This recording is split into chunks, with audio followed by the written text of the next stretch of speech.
નમસ્કાર મંતવ્ય ન્યૂઝમાં આપનું સ્વાગત છે। મેટ્રો એટ 10 સાથે હું છું હિનલ। સમાચાર મળી રહ્યા છે હાલ અત્યારે રાજ્યમાં નવી 9 મનપાના ઇજનેરોને જવાબદારી સોંપવામાં આવી છે। તો રાજ્ય સરકારે 9 મનપાઓમાં ઇજનેરોને મહત્વની જવાબદારી સોંપી છે। નવનિયુક્ત મનપાને સંપૂર્ણ રીતે કાર્યરત કરવા માટે જવાબદારી અપાઈ છે। ઇન્ફ્રાસ્ટ્રક્ચર સુવિધાના કામો માટે ઇજનેરોની નિયુક્તિ કરાઈ છે। માર્ગ અને મકાન વિભાગે સિટી ઇજનેરોને આદેશ કર્યા છે। તમામ ઇજનેરોને વધારાનો હવાલો સોંપાયો છે। તો રાજ્ય સરકારે 9 મનપાઓમાં ઇજનેરોને વધારાની જવાબદારી સોંપી છે। સમાચાર મળી રહ્યા છે નવનિયુક્ત મનપાને સંપૂર્ણ રીતે કાર્યરત થવા માટે જવાબદારી અપાઈ છે। ઇન્ફ્રાસ્ટ્રક્ચર સુવિધાના કામો માટે ઇજનેરોની નિયુક્તિ કરવામાં આવી છે।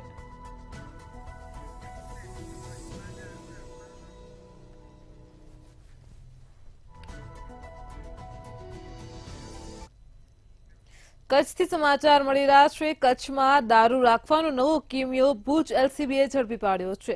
તો જે વિગતો મળી રહી છે કચ્છના ભુજથી દારૂ રાખવાનો નવો કિમિયો ભુજ એલસીબીએ પકડી પાડ્યો છે। સમાચાર મળી રહ્યા છે કચ્છથી। મકડા ગામની સીમમાં ખાડામાં ટાંકી રાખીને દારૂ રખાયો હતો।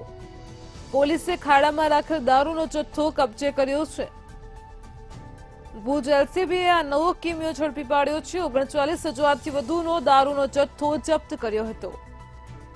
તો કચ્છમાં દારૂ રાખવાનો નવો કિમિયો ભુજ એલસીબીએ પકડ્યો છે।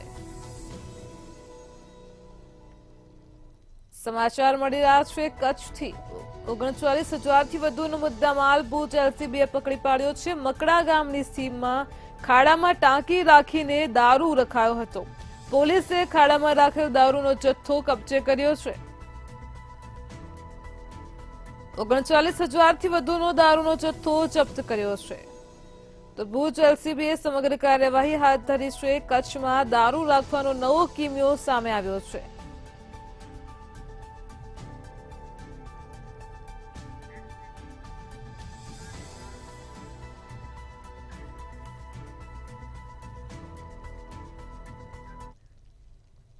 સુરતમાં ધૂમ સ્ટાઇલમાં ચેન સ્નેચિંગ કરવામાં આવી હતી। તો સમાચાર મળી રહ્યા છે સુરતથી ચેન સ્નેચિંગનો મામલો પ્રકાશમાં આવ્યો છે। સુરતથી સમાચાર મળી રહ્યા છે ધૂમ સ્ટાઇલમાં ચેન સ્નેચિંગ કરવામાં આવી હતી। રીઢા ચેન સ્નેચરની ગેંગ ઝડપાય છે। તો સુરતથી આ સમાચાર સામે આવ્યા છે। ચેન સ્નેચિંગનો મામલો છે। સુરત ક્રાઇમ બ્રાન્ચને મોટી સફળતા મળી છે। ધૂમ સ્ટાઇલમાં ચેન સ્નેચિંગ કરવામાં આવી હતી। સમગ્ર મામલે 3 આરોપીની ધરપકડ કરાઈ છે।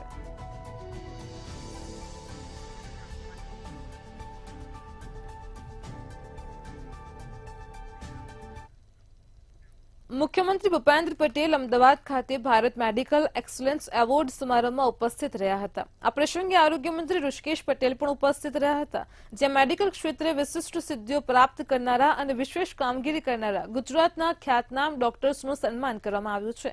આ પ્રસંગે ભૂપેન્દ્ર પટેલે સૌ એવોર્ડ વિજેતા ડોક્ટર્સને અભિનંદન આપતા જણાવ્યું હતું કે વડાપ્રધાન નરેન્દ્ર મોદીએ પ્રધાનમંત્રી જન આરોગ્ય યોજના અંતર્ગત આયુષ્યમાન કાર્ડ આપીને ગરીબ અને મધ્યમ વર્ગને આરોગ્ય સુરક્ષા કવચ પૂરું પાડ્યું છે।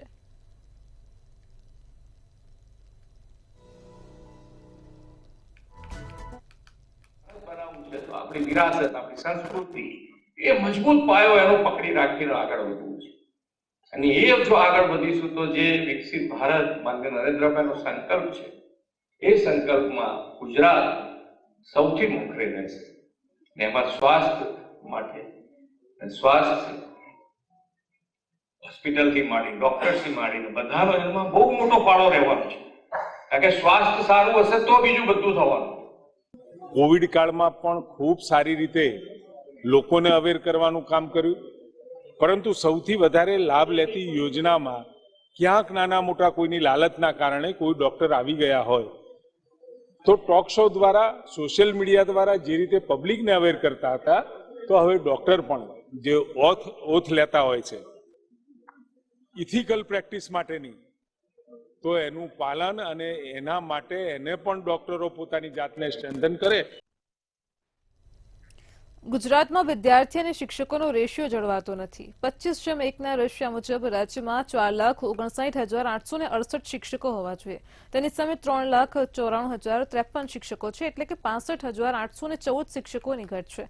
હાલની સ્થિતિ રાજ્યમાં 29 વિદ્યાર્થી દીઠ 1 શિક્ષક છે. શિક્ષકની ઘટના કારણે બાળકોના અભ્યાસ પર વિપરીત અસર પડે છે. તો રાજ્યના શિક્ષણની આ વાસ્તવિકતા કેન્દ્રીય શિક્ષણ મંત્રાલયના યુડાયસ 2023-24ના હાલના રિપોર્ટમાં જાહેર થઈ છે. ગુજરાતની 2,462 શાળાઓમાં માત્ર 1 જ શિક્ષક છે. 274 શાળામાં એક પણ વિદ્યાર્થી નહીં હોવા છતાં 382 શિક્ષક છે. રાજકોટમાં નકલી પોલીસનો રાફડો ફાટ્યો છે અને ત્યારે પોલીસે 2 દિવસમાં જ વધુ એક નકલી પોલીસની ઓળખ આપી તોડ કરનાર શખ્સની ધરપકડ કરી છે. પોપટપરામાં રહેતા મિહિર ભાનુ કુકશિયા નામના આરોપીએ હોટલમાંથી બહાર નીકળતા યુગલોને ક્રાઇમ બ્રાન્ચની ઓળખ આપી હતી. તોડ કરતા જ ₹50,000ની પણ માંગણી કરી હતી. સમગ્ર ઘટનાના સીસીટીવી ફૂટેજ પણ સામે આવ્યા હતા. અંતે ફરિયાદ કરતા એ ડિવિઝન પોલીસે આરોપીની ધરપકડ કરી છે. મારી આમ જનતાથી અપીલ છે કે જ્યારે પણ કોઈ માણસ તમારા પાસેથી પોલીસની ઓળખ આપી પૈસાની માંગણી કરે ત્યારે એમની આઈડેન્ટિટી ખરેખર વેરીફાઈ કરવાની તમારે રહેશે. એમના પાસેથી આઈડી કાર્ડ માંગો અને કોઈને ખોટી પોલીસની ઓળખ આપીને તમારા સાથે કોઈ ખંડણી માંગનાર માણસની તમને જાણકારી મળે તો આપ ડીસીપી ઝોન 2 ઓફિસ અથવા સીપી સાહેબ અથવા જે પણ હાયર અધિકારી છે એમને મળીને રજૂઆત કરી શકો છો. સુરતથી ફરી એકવાર ઝોલાછાપ તબીબો ઝડપાયા છે. સુરતમાં આવેલ ડિંડોલી નવાગામ વિસ્તારમાંથી 1 નહીં 6 નકલી તબીબ ઝડપાયા હતા. ડિગ્રી વગર બનેલા ડોક્ટર લોકોની જિંદગી સાથે ચેડા કરતા હતા. તમામ નકલી તબીબો અગાઉ અસલી ડોક્ટરને ત્યાં પટાવાળાની ફરજ બજાવતા હોવાનું સામે આવ્યું હતું અને ત્યારે પટાવાળાની ફરજના સમયગાળા દરમિયાન દવાની જાણકારી પણ મેળવી લીધી હતી અને ત્યારબાદ નકલી તબીબે પોતાના દવાખાના ખોલીને બેઠા હતા.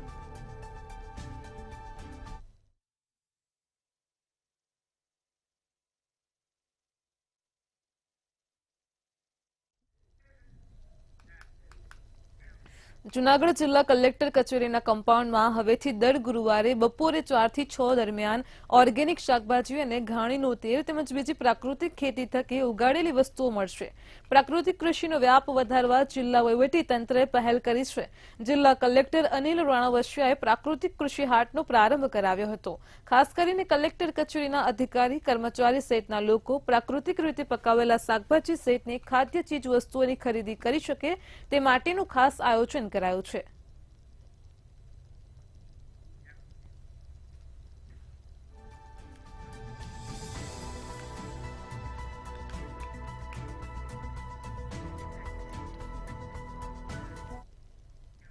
અમદાવાદીઓ દર વર્ષે ભવ્ય ફ્લાવર શોની રાહ જોઈને બેઠા હોય છે અને ત્યારે હવે અમદાવાદીઓની આતુરતાનો અંત આવી ગયો છે. આજથી જ ફ્લાવર શોનો ભવ્ય પ્રારંભ કરવામાં આવ્યો છે. શું છે વધુ વિગત જોઈએ અહેવાલમાં. અમદાવાદમાં આજથી ફ્લાવર શો 2025નો રંગેચંગે પ્રારંભ. આ વર્ષના ફ્લાવર શોમાં વિકાસ, સંસ્કૃતિ અને વારસાનું પ્રદર્શન. ફ્લાવર શોની સોમથી શુક્રની ટિકિટનો ભાવ ₹70. શનિ રવિ ફ્લાવર શોની ટિકિટનો ભાવ ₹100 રહેશે. 3 જાન્યુઆરીથી 22 જાન્યુઆરી સુધી ચાલશે ફ્લાવર શો. અમદાવાદમાં આજથી અમદાવાદ ઇન્ટરનેશનલ ફ્લાવર શો 2025નો મુખ્યમંત્રી ભૂપેન્દ્ર પટેલે પ્રારંભ કરાવ્યો છે. ફ્લાવર શોમાં દેશ વિદેશના 15 લાખથી વધુ ફ્લાવરનું પ્લાન્ટેશન કરાયું છે. દેશની સંસ્કૃતિની ઝાંખી કરાવતા અલગ અલગ ફૂલોની પ્રતિકૃતિ પણ બનાવાઈ છે. આ વખતે કુલ 6 ભાગમાં ફ્લાવર શો જોવા મળવાનો છે. ફ્લાવર શોમાં પહેલીવાર ઓડિયો ગાઈડ આપવામાં આવશે. ઇન્ટરનેશનલ ફ્લાવર શોમાં સોમવારથી શુક્રવાર સુધી એન્ટ્રી ફી ₹70 રખાઈ છે, જ્યારે શનિવાર અને રવિવારે એન્ટ્રી ફી ₹100 રહેશે. ફ્લાવર શો હંમેશા મારા માટે ખાસ હોય છે, કારણ કે હું મૂળ અમદાવાદી છું અને અમદાવાદમાં આપણે ગર્વ સાથે કહી શકીએ કે ફ્લાવર શોની લેગસી ઊભી થઈ છે કે જ્યારે કહેવાય કે વૈશ્વિક સ્તરના ફ્લાવર શોની ગરિમા એ આપણા અમદાવાદમાં ઊભી થઈ છે. એ આપણા સૌના માટે આનંદની વાત છે. દર વર્ષે સામાન્ય અમદાવાદી જેટલા પણ અમદાવાદી છે, નાગરિકો છે, એની જેમ હું પણ વાટ જોતો હોઉં છું કે ક્યારે ફ્લાવર શો આવે અને આ ફ્લાવર શોને એન્જોય કરું, કારણ કે આંતરરાષ્ટ્રીય સ્તરનો આપણો આ ફ્લાવર શો અને દર વર્ષે એક નવો વિશ્વ વિક્રમ એ આપણે આપણી પરંપરા રહી છે અને આ વર્ષે પણ એ જ પ્રકારનું આયોજન છે. પહેલા ઝોનને ભારતના આર્થિક વૃદ્ધિ, વિકાસ અને હરિયાળી પ્રતિમાઓ દ્વારા સિમ્બોલિક કરાઈ છે. હાથી, કમળ, વાઇબ્રન્ટ આર્ચીસ, કેનોપી ક્લસ્ટર, કોણાર્ક ચક્ર, સુશાસનના 23 વર્ષ, ફાઇટિંગ બુલ્સ અને બાળકો માટે આકર્ષણો સાથે આ ઝોનને વધુ સુંદર બનાવે છે. ભારતની વિવિધતામાં એકતાના ભાવને તેમજ વિવિધતા સાથે સસ્ટેનેબિલિટી પ્રદર્શિતતા અને વિભિન્ન પ્રદર્શનની સુંદર રજૂઆત કરાઈ છે.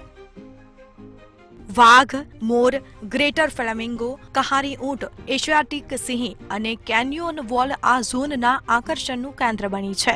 અમદાવાદના ઇન્ટરનેશનલ ફ્લાવર શોમાં 12 વર્ષથી નાના વયના બાળકોને મફતમાં પ્રવેશ અપાશે. ફ્લાવર શો દરમિયાન રોજ સવારે 9 થી 10 કલાક અને તથા રાત્રે 10 થી 11 કલાક પ્રાઇમ ટાઈમમાં પ્રતિ વ્યક્તિ ₹500 ટિકિટના દર વસૂલ કરાશે. બીજી તરફ મ્યુનિસિપલ શાળાના બાળકોને મફતમાં ફ્લાવર શોમાં પ્રવેશ અપાશે. કેમેરામેન ઓમ પટેલ સાથે સુમન ઠાકોર, મંતવ્ય news, Ahmedabad. Ahmedabad municipal corporation દ્વારા અમદાવાદ રિવરફ્રન્ટ ખાતે ફ્લાવર શો આશરે 13 વર્ષથી યોજાય છે. શરૂઆતથી જ ફ્લાવર શોમાં ક્રુપેક્સ પોટ્સનો સ્ટોલ એ આકર્ષણનું કેન્દ્ર રહ્યો છે. ક્રુપેક્સ પોટ્સ 1986થી પોટ્સ અને નર્સરી બેગ બનાવી રહ્યું છે, જેમાં 12 ઇંચથી લઈને 44 ઇંચ સુધીના પોટ્સ બનાવવામાં આવે છે, જે 10 થી 12 વર્ષ આયુષ્ય ધરાવતા રિવરફ્રન્ટ ખાતે ફ્લાવર શોમાં પ્રદર્શનમાં મુકાયા હોય છે. આપને અવનવા પોટ્સ ખરીદવા હોય તો ક્રુપેક્સ ઇન્ડિયાની જરૂર મુલાકાત લેવી જોઈએ.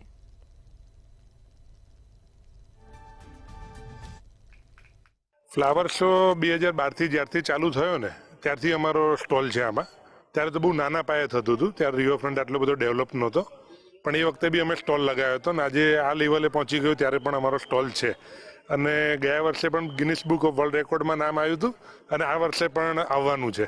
અમારું મટીરિયલ છે ને પોલિમર બેઝ છે, પણ અમે અમુક પ્રોડક્ટ એવી બનાવી છે કે જે કચરાના ડગલામાં તમને જે પ્લાસ્ટિક દેખાતું હોય એને અમે રિસાયકલ કરી અને નર્સરી બેગ પણ બનાવીએ છીએ. વર્ષ 2025ને સીએમએ પોઝિટિવ લઈને ઇન્સેન્ટિવ ડબલ કર્યા છે અને ત્યારે રેસિડેન્શિયલ અને કોમર્શિયલ ગ્રીન બિલ્ડિંગ બને તે માટે ચોક્કસ કરવામાં આવ્યું છે. સ્કિલિંગના મુદ્દામાં ડેવલપરના નીચલા વર્ગને તાલીમની જરૂર છે, જે આઈઆઈએમમાં કરેડાય છે. અમદાવાદ ઓલિમ્પિક હોસ્ટ કરવાની વાત હતી, તે પણ રિયલ થઈ રહી જોવાઈ રહી છે. ત્યારે અમદાવાદની ઇમ્પ્રેશન ઇન્ડિયાની ઇમ્પ્રેશન રજૂ કરશે, એ મુજબ તમામ પ્રક્રિયાને ફોલો કરવામાં આવી રહી છે.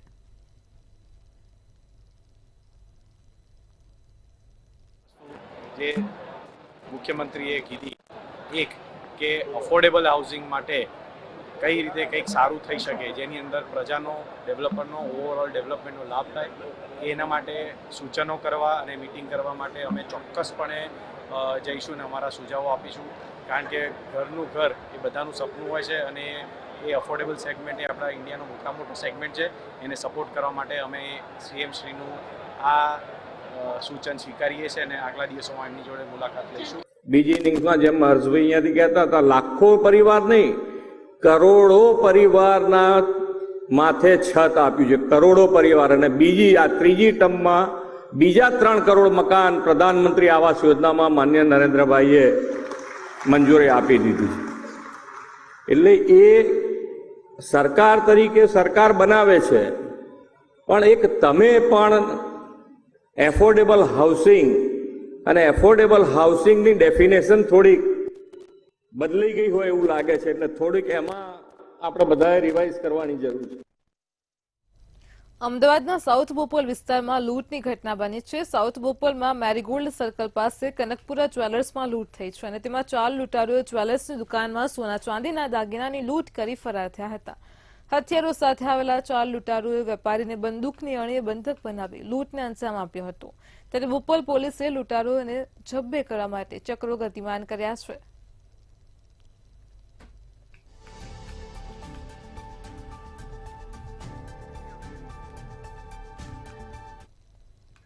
ગાંધીનગરમાં એસએમસીનું નવું પોલીસ સ્ટેશન બનવા જઈ રહ્યું છે અને જેમાં ગુજરાતના આખા વિસ્તારનો સમાવેશ કરી ગુના દાખલ કરાશે, જેમાં ડીજીપીની પરમિશનથી ગુના દાખલ કરવામાં આવશે. રાજ્ય અને દારૂ ઘુસાડવાના ષડયંત્ર મામલે પણ સ્પર્શતા ગુના એસએમસી દ્વારા દાખલ કરી તપાસ કરાશે, જેનું મોનિટરિંગ ડીજીપી કક્ષાથી કરાશે અને ત્યારે પ્રતિનિયુક્તિ ઉપર પીએસઆઈ અને પીઆઈની નિમણૂક પણ કરાશે. ગુનાઓ સમગ્ર ગુજરાતની સ્પર્શતા ગુના હતા, જે આધારે ડીજીપી સાહેબે દરખાસ્ત કરતા ગૃહ વિભાગ દ્વારા 2 જાન્યુઆરીના રોજ એસએમસીને સમગ્ર રાજ્યનું પોલીસ સ્ટેશનનો દરજ્જો આપવામાં આવેલ છે. એટલે આ પોલીસ સ્ટેશન ફક્ત એસએમસીનું પોલીસ સ્ટેશન એક જ બનશે, જે ગાંધીનગરમાં હાલ અમારી જે ઓફિસ અહીંયા કાર્યરત થશે અને તેનો વિસ્તાર સમગ્ર ગુજરાત રહેશે, જેમાં ભારતીય ન્યાય સંહિતા તેમજ માઇનોર એક્ટના તમામ પોલીસ અધિકારના ગુનાઓ દાખલ કરવામાં આવશે.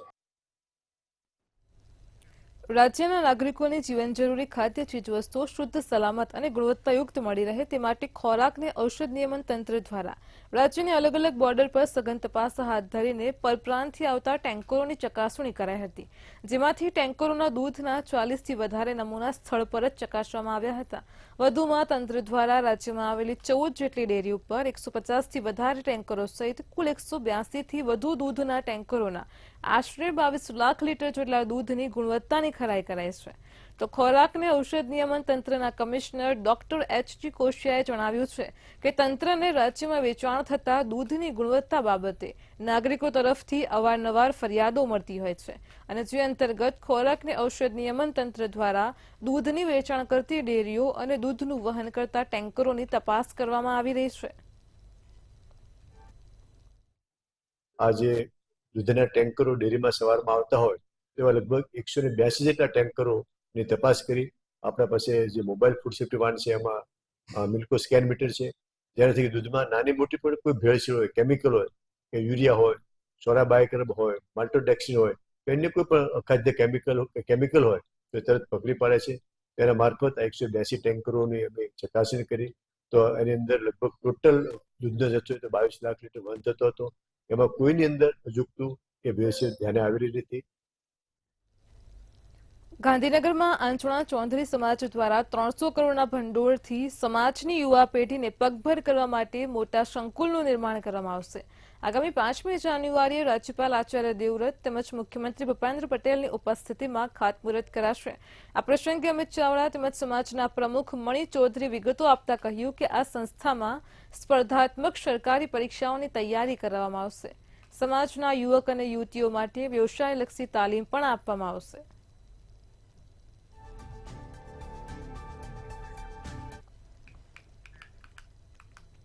જાન્યુઆરી 2025ની શરૂઆતના જ દિવસોમાં ઠંડીએ વિરામ લીધો છે. જો કે આવનારા દિવસોમાં ઠંડીનો પ્રકોપ વધશે તેવી આગાહી કરવામાં આવી છે.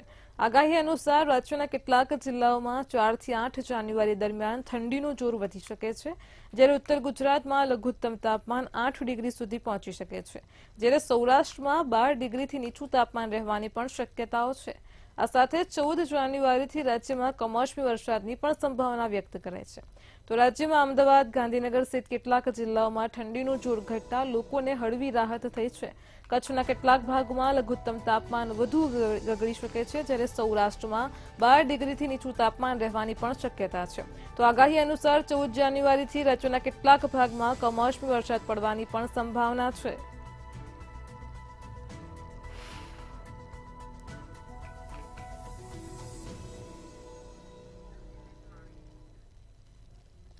વડોદરામાં રેલવે કોલોનીના ક્રિકેટ મેદાનમાં દુર્ઘટના બની હતી, જ્યાં લાઇટના હાઈમાસ્ટ કેચનું મેન્ટેનન્સ ચાલી રહ્યું હતું અને ત્યાં અચાનક હાઈમાસ્ટ કેચ પડતા કર્મચારી ઊભો ચીરાયો હતો. આ સાથે જ બનાવની જાણ થતાં ફાયર વિભાગનો કાફલો ઘટના સ્થળે પહોંચ્યો હતો તેમજ ફાયર વિભાગ દ્વારા યુવકના મૃતદેહને બહાર કાઢવામાં આવ્યો હતો.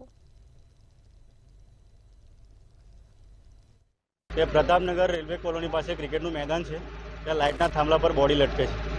એ પ્રાથમિક માહિતીમાં કોલ એવો હતો, પણ જ્યારે ઘટના સ્થળે અમે આવ્યા અને જોયું તો ક્રિકેટ ગ્રાઉન્ડની ચારો તરફ જે લાઇટનું સેટઅપ હોય છે, જે થાંભલા ઉપર લાઇટો એ લોકોએ લગાવેલી હોય છે, એ કેબલથી મૂવ કરતી હોય ઉપર નીચે, અને એ સડનલી એ વ્યક્તિ કામ કરતો હશે નીચે અને લાઇટ ઉપરથી લાઇટનું ટોટલી સેટઅપ એના ઉપર પડેલું છે, જેથી ટોટલી બોડી ડેમેજ છે ટોટલ. ગુજરાતમાં દર 100માંથી 75 વ્યક્તિ ઇન્ટરનેટનો ઉપયોગ કરે છે. ગ્રામ્ય વિસ્તારોમાં તેનું પ્રમાણ 51 અને શહેરોમાં 99થી વધુ છે. ટેલિકોમ રેગ્યુલેટરી ઓથોરિટી ઓફ ઇન્ડિયાના રિપોર્ટ પ્રમાણે દેશમાં દર 100માંથી 69 લોકો ઇન્ટરનેટનો ઉપયોગ કરે છે. ટ્રાઈએ સપ્ટેમ્બર 2024 સુધી રજૂ કરેલા આંકડા પ્રમાણે ઇન્ટરનેટ ટેલી ડેન્સિટી કેરળમાં 98%થી સૌથી વધારે છે. મોટા રાજ્યોની યાદીમાં ગુજરાત 7મા ક્રમે છે.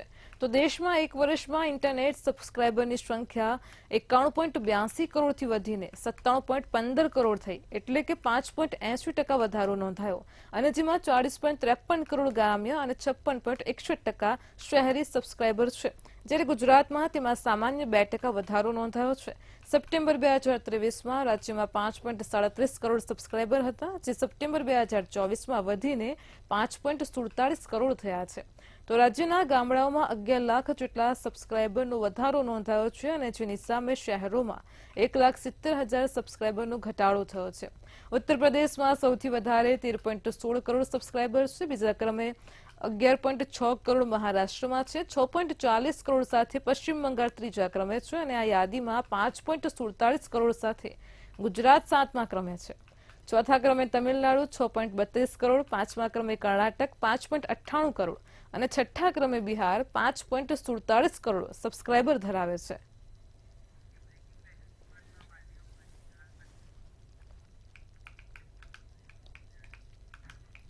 સુરતથી ફરી એકવાર વાલીઓ માટે લાલબત્તી સમાન કિસ્સો પ્રકાશમાં આવ્યો છે. તો સુરતથી ઘટના સામે આવી રહી છે. વાલીઓ માટે લાલબત્તી સમાન કિસ્સો છે. જે વિગતો મળી રહી છે, ખુલ્લી પાણીની ટાંકીમાં પડતા 3 વર્ષના બાળકનું મોત થયું છે. તો સુરતથી માતા પિતા માટે લાલબત્તી સમાન કિસ્સો છે. હજીરા રોડ સ્થિત મોરા ગામમાં સમગ્ર ઘટના બની હતી. બાળકને સારવાર અર્થે અડાજણ ખાનગી હોસ્પિટલમાં ખસેડાયો છે. તો સુરતથી આ સમાચાર મળી રહ્યા છે. ટેન્કર ચાલકે પાણીની ટાંકી ખુલ્લી મૂકીને ગયા હોવાનો આક્ષેપ કરવામાં આવ્યો છે. ખુલ્લી પાણીની ટાંકીમાં પડતા જ બાળકનું મોત થયું છે. મૃતકના પરિવારે ન્યાયની માંગણી કરી છે. સુરતમાં ખુલ્લી પાણીની ટાંકીમાં પડતા 3 વર્ષના બાળકનું મોત થયું છે. ઘટનાને લઈને પરિવારમાં પણ શોકનો માહોલ છે. બારી અનિલભાઈ સબુરભાઈ. અનિલભાઈ, તમે કેટલા વર્ષોથી આ કામ થઈ ગયા છે? આ બચ્ચાની મોત કઈ રીતે થઈ ને તને બચ્ચાનો શું થયું? એનો પપ્પા થયું છું. એની બચ્ચાની ઉંમર કેટલા વર્ષની? 4 વર્ષની છે. હા, પછી શું થયું બચ્ચાને? બચ્ચાની બહારથી ઉપર એની મમ્મી કામ કરતી હતી. જે પાણીનું ટેન્કર આવ્યું અને ટેન્કર વાળો ઢાંકણ ખુલ્લું મૂકીને જતો રહ્યો અને ત્યાં રસ્તામાં જ કુંડી બનાવેલી હતી. એની ઉપર તેને હાલીને જવાનું હતું. તો એ રસ્તામાં એની મમ્મી ઉપર કામ કરતી ડાબા ઉપર. ત્યાં એ બચ્ચું જવા માટે ગયું હશે તો ત્યાં કુંડીમાં પડી ગયું. નામ? દિલીપભાઈ. દિલીપભાઈ, શું ઘટના બની હતી ને ત્યારે ક્યારે તમને ખબર? અમને ખબર પડી 6 વાગે. 6 વાગે હિતેશભાઈ નો ફોન આવ્યો કે ભાઈ હોસ્પિટલમાં એક બાળક પડી ગયેલું છે, તમે તાત્કાલિક પહોંચો. તો અમે અહીંયા આવીને જોઈએ તો નથી ડોક્ટરે કોઈ પોલીસની જાણ કર્યો, નથી આ ભાઈને જાણ કરવા દેતા. કોન્ટ્રાક્ટરને હકીકત ડોક્ટરને જણાવી જોઈએ કે ભાઈ છોકરો આ રીતે પડી ગયું છે, બરાબર. તો જેથી નજીકની પોલીસ ચોકી લાગતી હોય તો ડોક્ટરનો ફરજ બને કે એમએસસીબી જાણ કરવાની. હવે અમે બધા સમાજના આગેવાને આવ્યા અને ત્યારે પોલીસને મેં 100 નંબર પર ફોન કર્યો. એને 20 મિનિટ પહેલા ડોક્ટર જાણ કરે છે ઈચ્છાપુર પોસ્ટેમાં. હવે બનાવ અહીંયા બનેલો 4 વાગ્યાનો. તો સાહેબ ચોખ્ખી એમાં બેદરકારી કોન્ટ્રાક્ટરની દેખાય છે કે હવે હકીકત તો એને જણાવવું જોઈએ ને ડોક્ટરને. મારું નામ કાકડિયા જનક રામજીભાઈ. તમે આ કઈ જગ્યા પર કોન્ટ્રાક્ટર? બિલ્ડિંગ નું નામ તો ઘનશ્યામ સોસાયટી થી ઘનશ્યામ 2. કોણ છે બિલ્ડર નું નામ? બિલ્ડર તો એમાં 2-3 છે. કોણ નામ બોલો? હવે એમાં તો આખી કંપની છે એટલે આખી કંપની બે નામ તો બોલો. હવે એમાં તો હવે એનું પૂરું નામ તો મને નહીં આવડતું. બે નામ જે નામથી તમે ઓળખો એ નામ બોલો ને. હવે SR પટેલ છે, પછી ઓલા છે રાજુભાઈ છે. આ બચ્ચીની મોત કઈ રીતે થઈ? મને એમના પપ્પાએ ફોન કર્યો કે શેઠ આવું સાઈડ ઉપર બન્યું છે, એટલે હું બીજી સાઈડ ઉપર હતો. ત્યાંથી મને એનો ફોન આવ્યો એટલે તાત્કાલિક દવાખાને જાવ છું. હું મારી બાઇક લઈને આવ્યો. એમને ત્યાં મોરા 2 હોસ્પિટલમાં લઈ ગયો, ત્યાં ડોક્ટર હતા નહીં. એટલે મેં 108માં ફોન કર્યો. 108માં ફોન આવ્યો એટલે 108ની સામે આવ્યો એટલે હું ઈચ્છાપુર પહોંચવા આવ્યો. ત્યાંથી ઈચ્છાપુર પહોંચવા આવ્યો એટલે મેં એને એમ કીધું પ્રાઇવેટમાં લઈ જવાનો છે. સમજ્યા? અહીંયા કેટલા વાગે તમે લાવ્યા? અહીંયા અમે એક્ઝેક્ટ ટાઈમ તો મને નહીં, 4 વાગ્યા હતા. 4 વાગે. મેટ્રો 10 માં હાલ એટલું જ. પડે પણની અપડેટ મેળવતા રહો માત્ર મંતવ્ય ન્યૂઝ પર. નમસ્કાર.